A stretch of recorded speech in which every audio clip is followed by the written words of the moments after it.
Welcome to our channel. Today we how to create a healthy lunchbox with Lunchables, beginner guide step by step clearly. Creating a healthy lunchbox with Lunchables is a simple and fun process.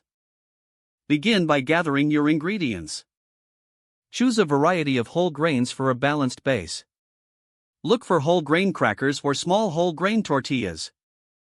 Select lean proteins to include in your lunchbox. Options like turkey slices, low-sodium ham, or cheese are great choices.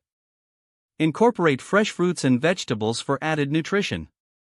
Consider carrots, cucumber slices, or cherry tomatoes as crunchy options.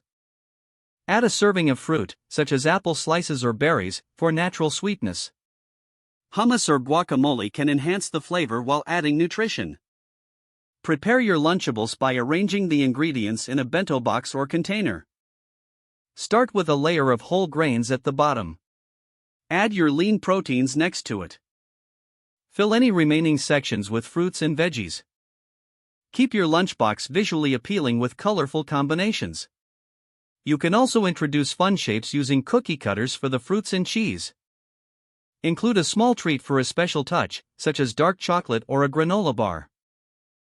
Seal the lunchbox tightly to keep everything fresh.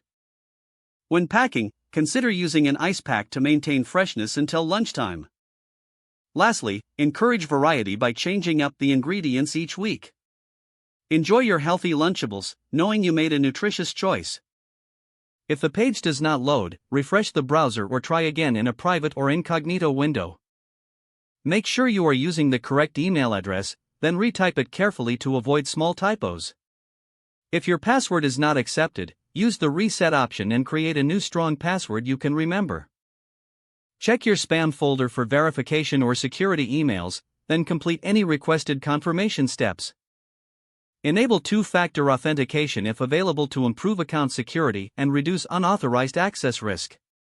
After signing in, review your profile details so your contact information and settings are accurate and current. If you see an error message, note it down and try again after restarting your device and internet connection. Don't forget to like this video and subscribe to our channel for more step-by-step tech guides.